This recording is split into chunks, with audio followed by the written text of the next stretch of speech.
right, we're back for another In Case You Missed It. Thanks for joining us. It has been a wild week. We had our first virtual digital government summit for the state of Missouri this week. It seems like Joe and I have been on back-to-back video calls since Monday. So we're excited to be able to carve out a little bit of time to talk about the week that was. There's been a lot of movement and activity in the GovTech market that we want to break down for you today. And we'll go ahead and dive directly into one of the first announcements that came out. This was announced yesterday, and you could read more about it on govtech.com. Streetlight Data raised $15 million for growth around multimodal data. So Streetlight Data is a GovTech 100 company. It's a really interesting company that's been building out a mobility data platform. And the interesting thing about this raise is that a lot of people are like, well, transportation's been hit hard. Their ridership's down. Joe and I have talked at length about just the fiscal impact that a lot of transit agencies are going through. But what it actually stresses is the need for predictive data on transportation. And so, Joe, this is an interesting one. What do you make of it?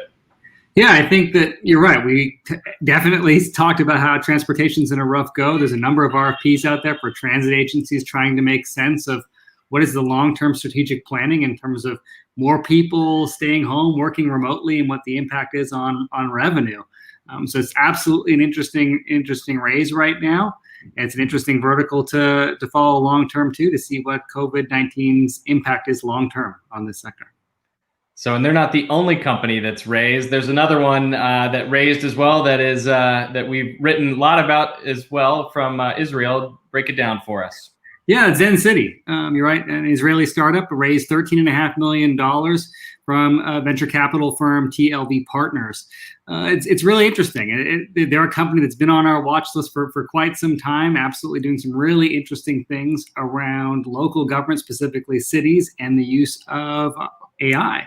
I think when you look at what they're planning to do with these funds, expand their capabilities, build new strategic partnerships, and further expand into the market. So again, another company to continue to watch that's generating some buzz in the GovTech space. Yeah, and what's fascinating about them is, there's been a lot of companies that have gone after, social listening and have mined social media data. And they're really interesting because they combine that with like 311 data and a variety of different sources. And as we know, agencies struggle with data and data overload. And so this was a really, exciting company to see. They've amassed over $20 million in funding now.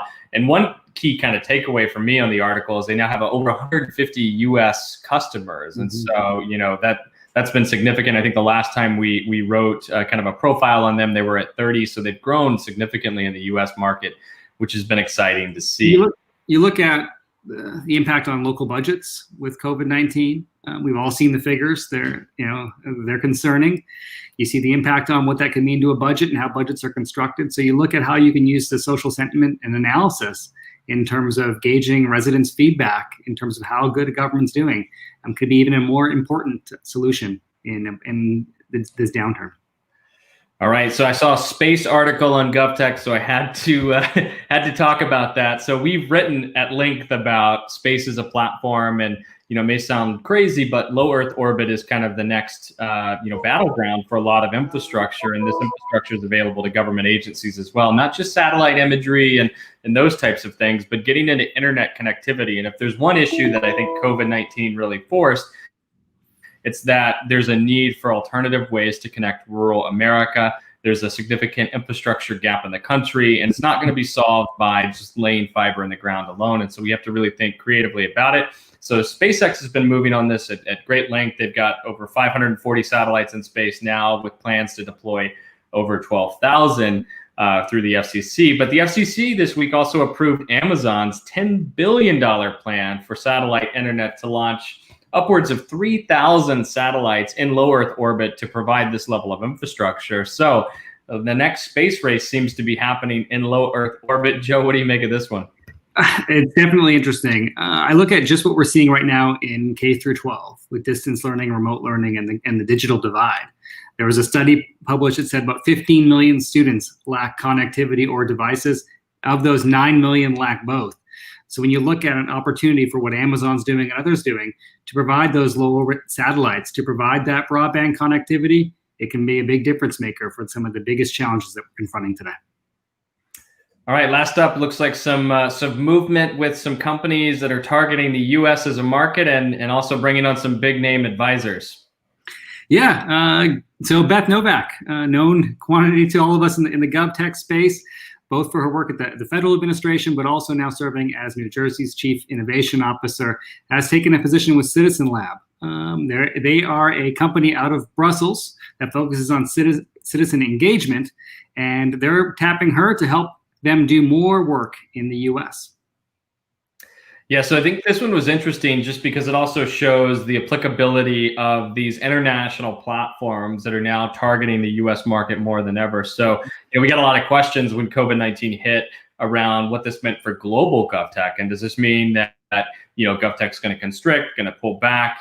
How's that going to impact spending? How's it going to impact companies that are moving into new verticals? And I think as we've seen, we talked about raises that have happened this week. We've talked about customers that are growing significantly, customers that are bootstrapping and still having great success, and now these international firms that are also still focused on the U.S. market. It shows that the market is still very very healthy. It's growing, very mature. In fact, we've seen increases in spending on certain categories. So an exciting time to be in the space. We'll be watching this one as we look at kind of the citizen engagement, citizen communication space to see how this plays out. But a great announcement.